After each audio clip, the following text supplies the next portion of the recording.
to my shame, I have to say I'm the one who missed the elephant in this case. Because when Julian Assange's lawyers first contacted me, I didn't want to get into this case. I felt like I saw this message, appearing on my screen that Julian Assange is asking for your protection. And I immediately had this visceral reaction of, oh, this is this hacker, this rapist, this spy, this, traitor.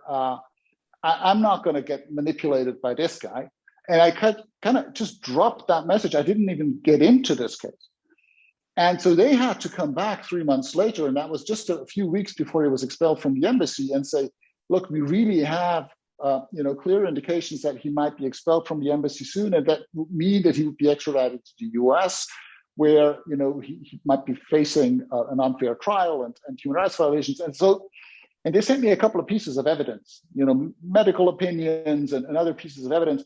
And I started to look at these. And the deeper I got into this case, the more contradictions appeared. And I realized that there was really nothing to back up this narrative about the rapist and narcissist, the traitor and all this, but that this really had been created, this narrative, intentionally to divert attention from what this case is really about. This is really about state secrecy being exposed by an investigative journalist who has come up with a mechanism that is extremely powerful because it offers whistleblowers a possibility to transmit evidence for misconduct anonymously without incurring a lot of risk.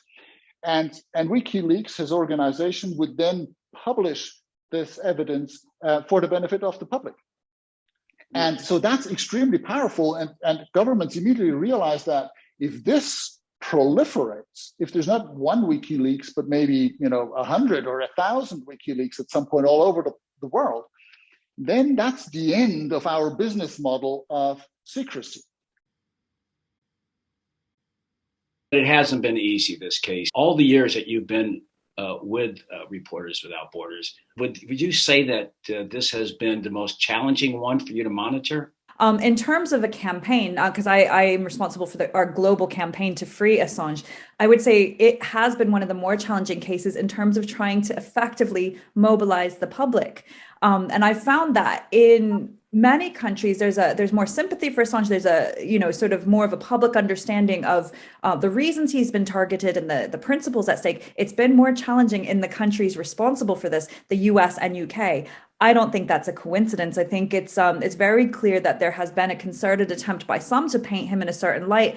It has largely proven effective. So as campaigners, that's made our job a bit trickier to make sure that the public focuses on the reasons he's been targeted, the precedent this could set. We need to see more pressure by the publics on our own governments. If there were more pressure in this case, I don't believe that our states would get away with what they're doing. Right. Some of his detractors, particularly in mainstream media, some of the big outlets, don't describe him or refer to him as a journalist. There's no mistake about it with RFS that he is a serious journalist, and WikiLeaks is a serious publication. Well, what I would say is, because I think that has also been an argument that's been used to distract from the core issues too. I would say it doesn't actually matter if one considers him a journalist, because it's undeniable that he has been targeted for publishing information in the public interest, right? So whether or not that label applies to him, various organizations have different criteria. He's a publisher. He is also, in many ways, a journalistic source. So it's a little complex, but it doesn't matter if you look at why he's been targeted. In every case, it's not about who somebody is, but why they've been targeted. And we are 100% convinced that Julian Assange was targeted for publishing this information, which informed public interest reporting around the world. That is really important for journalism. And anyone who thinks that this will stop with Julian Assange, if the US successfully extradites him and prosecutes him there, this could apply to any publisher, any journalist, any source. We could see many more cases like this in the future. I stood up for Julian Assange, not just from the start, but on the most difficult thing. You see, the enemies of Julian Assange knew what they were doing. They didn't accuse him of shoplifting.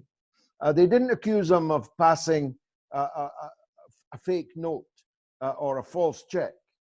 They didn't accuse him of any of the things that wouldn't have cut through in the way that what they did accuse him of did with the liberals, the progressives, the left, and so on. They knew that if they could accuse Julian on sexual matters, on issues of sexuality, on women's rights, that they could destroy him amongst the very constituency that would be most likely to defend him.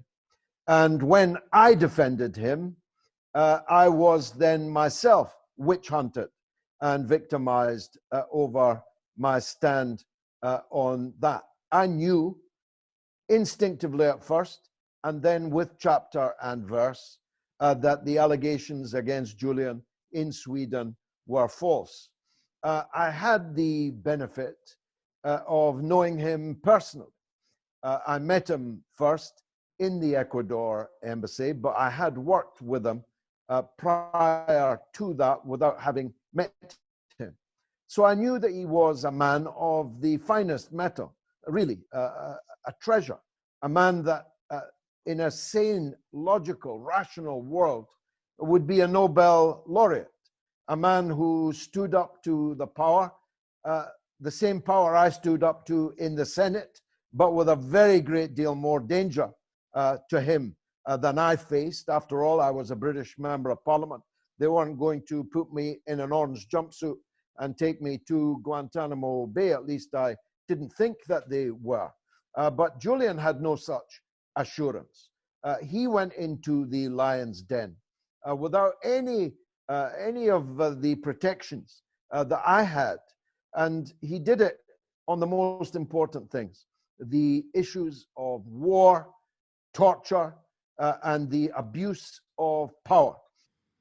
And the reason, the other reason they imprisoned Assange and have silenced him and have demonized him is to keep anybody else from speaking about the things that he revealed.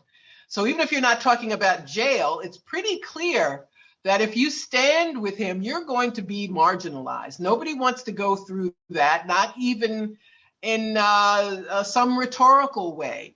So that is why Assange is in prison, why he's been silenced, and he's been demonized, as we're told. He's the reason Trump was president. That's a whole other fraud, which is not true. He did not, Russians didn't hack.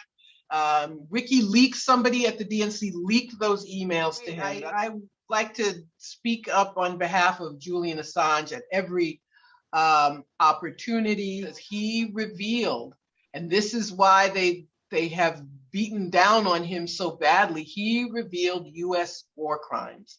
He is a political prisoner. He should be seen as such. Most 90% of what you're told about him is a lie. He is not a rapist. He is not a hacker. He is none of those things. And they hate him because he revealed the truths that they want to keep hidden. He wasn't even charged for. No, he was not. But that's how they keep people from supporting him, because there are people who, we're in sync politically, and they'll say, but what about the rape charge? Wasn't he a rapist? And I'm he was never charged with it. He was not. And the only reason Sweden didn't drop the case was that the U.S. was pressuring them not to do so. To make very clear, the Swedish prosecutors have invested, millions and a decade to try to find evidence to indict him for those rape allegations, and they have not been able to find even enough evidence to indict him, not to convict him, even to indict him formally. So basically, they had nothing from the beginning. And what we can see in this case is that the authorities didn't care from the beginning about those women or about the truth. They cared about the headline. They pushed that headline out very, very quickly against the will of those women who never claimed that they had been raped when they went to the police with a completely different purpose. And then this was enforced by the government, the authorities, the police authorities, the prosecutor. For the next years, they pushed very aggressively this public narrative of Assange being a fugitive rape suspect. But they suppressed the truth, which is that Assange systematically tried to testify. Through his lawyers, they called the prosecutor. He stayed 1 month longer in Sweden than originally planned because he wanted to testify. He actually did testify once after a few days already at the police. And when they realized that they really didn't have any evidence, they made sure not to question him again, because once they find out they don't have evidence, well, they have to basically acquit him and drop the case and say, well, he's innocent. They didn't want to say that. So they waited until he left Sweden, and he left only after he asked for authorization. Very important. He didn't flee. He asked the prosecutor, can I leave? The prosecutor says, yes, you can leave. 2 weeks later, he leaves. And that very day he leaves, she issues an arrest warrant because he's fleeing the country, trying to evade justice, which is absolutely not true. And then so he goes to London and he offers to come back to Sweden. He offers a date 10 days later, and the prosecutor says, no, I have to refuse that date. That's too late. And so she did everything she could, this prosecutor, to prevent him from actually testifying. He said, well, if I can't come to Sweden, well, then I'll testify, through video call or through the phone. And because there is a mutual legal assistance agreement between the Swedes and the UK, which makes that possible. It's done all the time, but she refused it in his case. And then she said, now you have to come back to Sweden. And at that point, he suspected that there was an intention to then extradite him onwards to the United States. And he said, okay, I'll come to Sweden.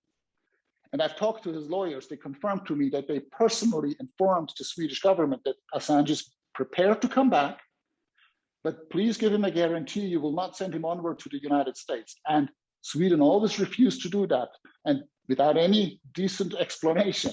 So he was absolutely justified to be worried. And I can confirm, as someone who has worked in the Ministry of Foreign Affairs, these types of assurances, of guarantees, are given all the time. So if a state doesn't give those guarantees, it means they have some intentions. I mean, that's absolutely clear.